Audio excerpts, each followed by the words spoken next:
Welcome back to Panda Detective Bureau.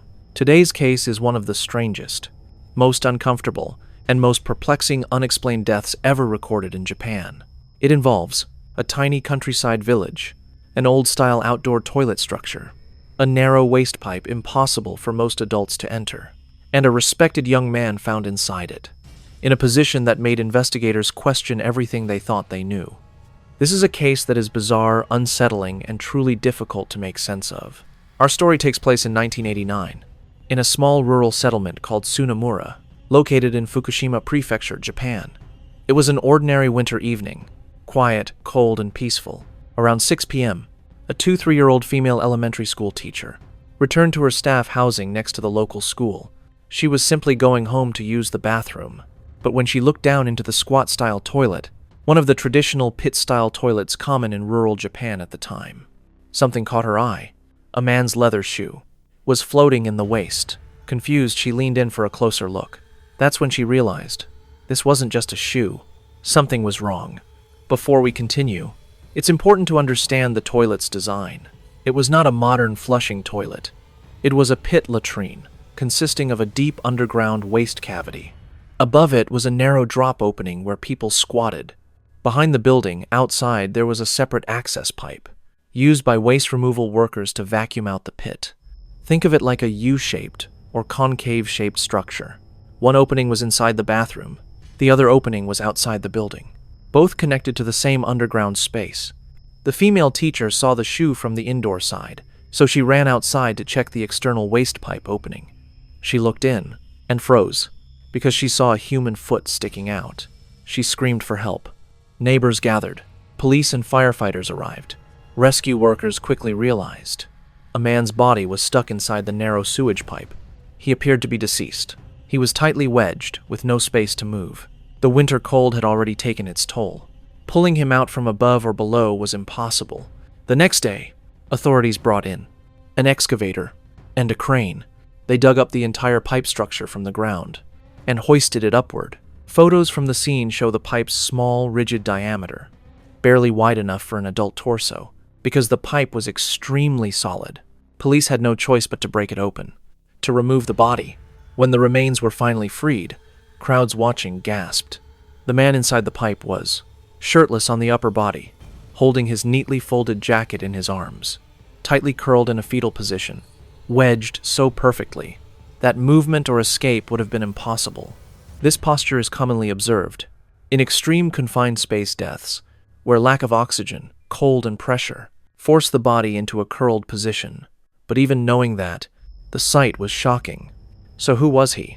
His name was Naoyuki Kanno, a 26-year-old man well-liked in the community. He was known as a guitarist in a local band, a talented soccer player, a stable employee at a nearby nuclear facility, the head of the village youth association, someone actively involved in community events. By all accounts, he was sociable, reliable, respected, and considered a model young adult, according to autopsy analysis. Time of death, likely February 26, 2 days before discovery. Cause of death, respiratory and circulatory failure, due to extreme cold in a confined space, essentially hypothermia combined with positional asphyxia. External injuries, only light abrasions on elbows and knees. No signs of assault, poisoning, incapacitation, blunt trauma. This means Kanno was alive when he entered the pipe, and he died slowly, trapped inside, because of an extraordinary coincidence. On February 24, Japan held national ceremonies for the passing of the Showa emperor. This was a major public holiday. The female teacher who lived in the housing left for her hometown on the 24th and did not return until the 27th. The toilet was unused for days. Thus, the discovery on the 28th was delayed by circumstance. His home was just 10 minutes from the site. On the morning of February 24, his parents heard him say, "I'm going out for a while." He left. He never came home. His family searched, contacted friends, and worried. On February 27, the day before the body was found, Kanno's car was discovered in a parking lot about 100 meters from the toilet building. The keys were still in the car door. This suggested he left in a hurry, or he thought he'd be right back. Another bizarre detail One of Kanno's leather shoes was found inside the toilet pit. The other was found hundreds of meters away on a nearby slope. Why were the shoes separated? Did he drop one while running? Did someone else move it? Was it intentional or accidental? No clear explanation exists. After investigation, police concluded Kanno crawled into the pipe voluntarily. Their reasoning: the pipe's internal diameter was 36 centimeters. Average Japanese male shoulder width is 40 centimeters. The pipe was so narrow that it would have been extremely difficult for someone else to force a grown man inside. Thus, they believed he squeezed himself in intentionally. However, this conclusion left the biggest question unanswered. Why would a sane, healthy young man voluntarily enter a freezing, sewage-filled toilet pipe? Narrower than his own shoulders? No note, no history of self-harm, no warning signs, no crisis. And the method is so painful, humiliating, and physically extreme that it does not match any known suicide pattern. This is where the mystery truly begins. After police reviewed the physical evidence, they presented a controversial explanation.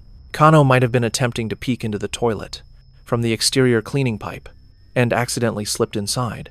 To understand why this theory emerged, you must understand Japanese rural toilet structures of the 1980 seconds. Many schools and old houses used pit latrines.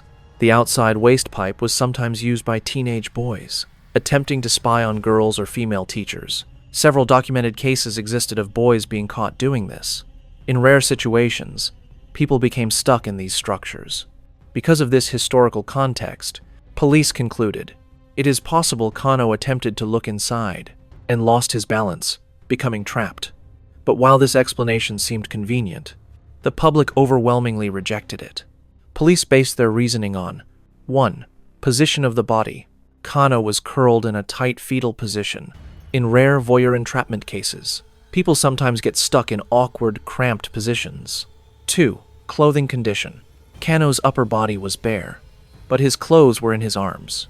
Police argued he may have removed his jacket to squeeze more easily into the pipe. 3. Injury patterns. His injuries were minor abrasions, not trauma from a fight or assault. 4. Psychological profile. Kanno had no depression, no conflict with family, no debt, no relationship problems. So police eliminated suicide, mental crisis, violent attack, no forensic evidence of it. Left with no alternative, they proposed voyeurism as the motive. Japanese commentary, especially online, points out major flaws. Let's break them down. 1. The pipe was too narrow. The external cleaning pipe was 36 centimeters in diameter. But Kanno was a male adult, physically fit, broad-shouldered, 175 centimeters tall. A soccer player and guitarist. Average male shoulder width in Japan is 40 centimeters, meaning he could not realistically squeeze inside voluntarily. And once inside, there was no space to maneuver.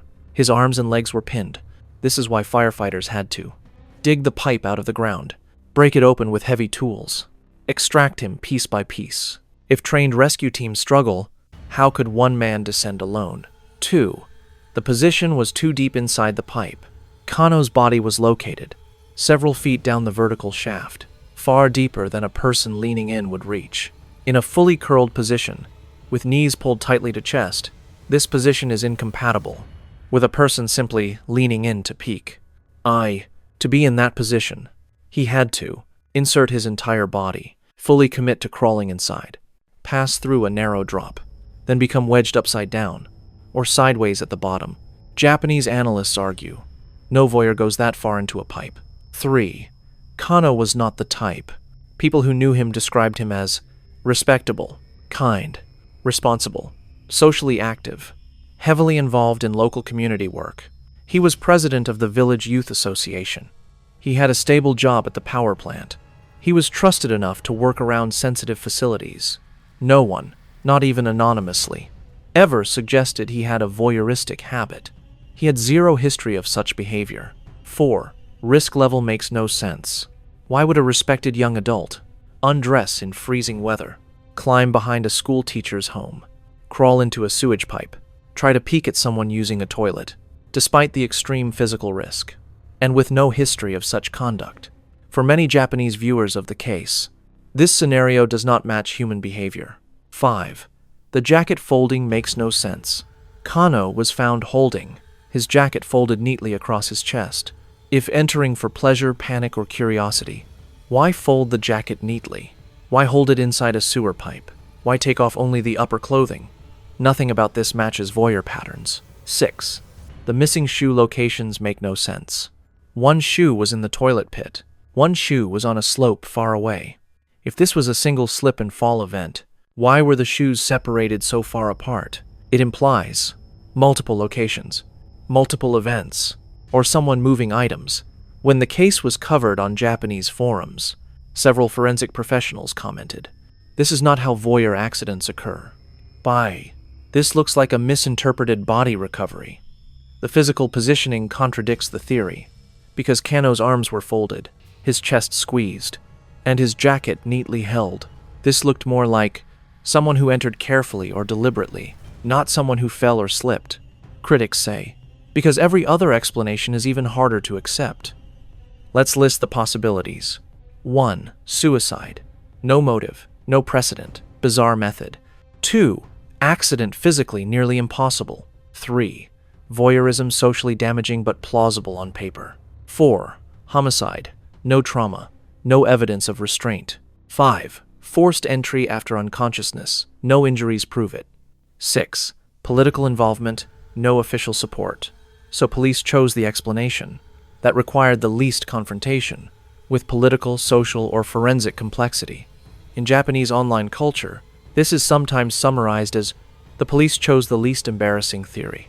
In the previous sections, we saw why the voyeur accident explanation left more questions than answers. Now we explore another theory, circulated widely in Japanese true crime forums. Kanno might not have been trying to look into the toilet. He might have been trying to hide. This theory stems not from speculation alone, but from several known facts. One of Kanno's shoes was found far away on a slope, suggesting he was running. His car was left with keys still inside, suggesting he left in a hurry. His jacket was folded, suggesting behavior inconsistent with panic. His body showed no signs of intoxication. His social and psychological profile shows no suicidal markers. So the logical question emerges. If Kanno wasn't peeking, what was he doing outside a school toilet late at night? One Japanese commentator put it this way: "People don't enter toilets for pleasure. They enter them for fear or compulsion." Your document mentions an important detail that rarely appears in English-language discussions of the case. At the time of Kanno's death, the village was experiencing a major leadership dispute, tension within the youth association, disagreements involving local power plant employment, and significant political factions within the community. Kanno was head of the youth group, active in organizing events, involved in village affairs, socially influential for his age. This meant he was not just a young man in the village. He was someone with real influence and social presence. According to community rumors reported online, there was internal conflict among younger members. Rivalries existed. Some elders disapproved of Kanno's leadership style. Some disputes involved alcohol, romantic jealousy, or local authority disagreements. Again, none of this is proof of wrongdoing, but it establishes something important. Kanno's social environment was more complex than quiet village life. After police concluded voyeur accident, many villagers strongly disagreed. According to your document, dozens of community members signed a petition demanding further investigation. Their reasoning: Kanno was not the type to behave inappropriately. The physical evidence did not match the theory. The toilet area was unusually quiet and dark. The method of death was so bizarre. They believed police were dismissing crucial facts. They felt the case was closed too quickly. But police refused to reopen the case. This refusal intensified suspicion. One villager reportedly said, "The police wanted the least troublesome explanation." Another said, "Nobody in this village believes he went in willingly." This is one of the most discussed theories online, and it attempts to explain all of the odd evidence. Missing shoe, running motion, sudden disappearance, folded jacket, entering a dark area near staff housing, being found inside the only hidden structure nearby. The theory suggests Kanno may have been chased. He may have been trying to escape someone. He may have fled toward the school building. The toilet structure may have been the first hidden place he saw.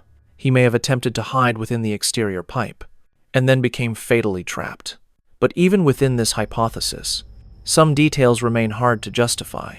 Why fold the jacket? If someone is running from danger, they don't take extra time to fold clothing neatly. Why enter the pipe headfirst or feet first? Why not hide behind the building, rather than in an impossibly tight pipe? Even the escape theory cannot explain everything. This theory appears in Japanese forums. Whenever unexplained confined space deaths occur, it suggests, if Kanno did not enter voluntarily, and did not enter to peek, then someone else must have placed him there. But we must emphasize, there is no evidence of restraint, no bruises consistent with dragging, no fingerprints, no DNA, no clear motive, and forensic analysts say, it would be extremely difficult to force an adult man into a 36 centimeters pipe without significant external injuries. Kanno's body did not show such trauma. Therefore, while this theory is discussed online, it has no forensic support. Another theory, a sudden psychological episode. Supporters of this theory point to cold exposure, stress, panic, potential disorientation. However, Kanno had no mental health history, no evidence of intoxication, no medical condition known to cause sudden delirium. And even during disorientation, people do not normally walk to a school toilet, climb behind the building, remove a jacket, fold it, crawl into a sewage pipe. Thus, this explanation is also weak. The author proposes Kanno may have seen or encountered something unexpected and attempted to hide quickly. Maybe he saw a suspicious person. Someone threatened him indirectly. He witnessed something he should not have. He panicked. He looked for the nearest dark space. He crawled into the pipe. He underestimated how narrow it was. He became stuck. He died before help arrived. It is a speculative scenario, but it explains more pieces than the voyeur or accident theories. Still, it leaves the same impossible question. Why fold the jacket? No theory convincingly explains this. After months of reviewing evidence and autopsy results, the Japanese police issued their final conclusion. No signs of homicide, no signs of assault, no evidence of a struggle. Death by accidental entrapment. With that, the case was officially closed. According to the police, Kanno entered the pipe voluntarily, was attempting to peek into the toilet, slipped deeper into the pipe, became stuck, died from cold and restricted breathing. This conclusion satisfied the requirements of an administrative closure. It did not require proving motive, only proving that homicide could not be confirmed. But to the public, this explanation answered none of the essential questions. Kanno's family completely rejected the official explanation. Their reasons included his positive mental health, his stable job and strong social connections, his clean reputation, the dignity with which he lived his life, the absence of any voyeuristic history, the physical impossibility of voluntarily entering the pipe, the inexplicable folding of the jacket, the separated shoes, the lack of logical motive. To them, the theory suggested by police dishonored Kanno's memory and contradicted everything about his character. They believed the police explanation makes no sense. Something else happened, but with no injuries showing external violence, and no forensic evidence pointing to another person. Authorities refused to reopen the case. While experts did not claim homicide, many said the police explanation does not align with evidence. Specialists in biomechanics, confined space entrapment, psychology, forensic pathology have pointed out contradictions. 1. Pipe too narrow for voluntary entry. Kanno's shoulders exceeded the pipe diameter. 2. Depth inside pipe incompatible with peeking. He was far too deep, head and torso fully inside. 3. Body posture inconsistent with accidental fall. The fetal curl suggests slow compression, not slipping. 4. Lack of external injuries.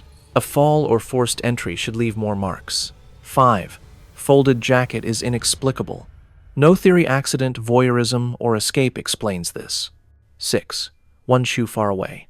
Implies movement inconsistent with voyeur behavior. 7. No psychological or behavioral motive. Nothing in Kanno's life supports the official narrative. A Japanese forensic researcher summarized it. If this was an accident, it is the strangest accidental death I have seen in my career. Most unexplained deaths eventually fall into patterns. accidents, impulsive decisions, misadventure. But Kanno's case contains contradictions that challenge physics, defy human behavior, contradict psychology, resist forensic classification. Every theory fails at least one major element. Theory fails because 1. Voyeur accident, folding jacket, shoulder width, shoe locations, lack of motive. 2. Suicide, no signs, no note, no behavior pattern, bizarre method. 3. Hiding from danger, folding jacket contradicts panic behavior. 4. Forced entry, no trauma, no DNA, physically difficult. 5. Psychological break, no mental illness history, jacket folding still impossible. Thus, after more than 30 years, there is no coherent theory that explains all evidence. This is extremely rare in forensic cases. Japanese true crime communities frequently revisit this case because it challenges assumptions about human behavior. The physical setup is nearly impossible to reconstruct. The official explanation is widely rejected. The dignity of the victim remains a central concern. It reflects tensions between rural communities and law enforcement. It shows how some deaths remain fundamentally mysterious. In Japanese media, it is often grouped with the most bizarre secluded space deaths, cases that defy logical reconstruction, unsolved mysteries the police refuse to reopen.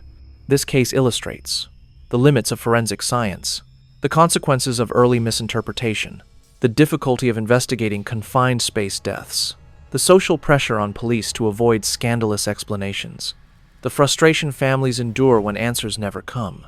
In many ways, the case has become a symbol of when an official answer does not resolve the real question. Villagers still say, "We will never know the truth, but we know he was not the person police described." And perhaps that is the most human part of the story. Thank you for joining us for this investigation into one of Japan's most perplexing unexplained deaths. A young man with a bright future, respected by his community, was found in a place where no reasonable person should ever be. A theory was provided, but it did not ease the doubts, did not honor the logic, and did not satisfy the people who knew him. Some mysteries are not about who did it, but about how something could happen at all. And this remains one of those mysteries. Until next time, this is Panda Detective Bureau. Stay curious, stay thoughtful, and take care.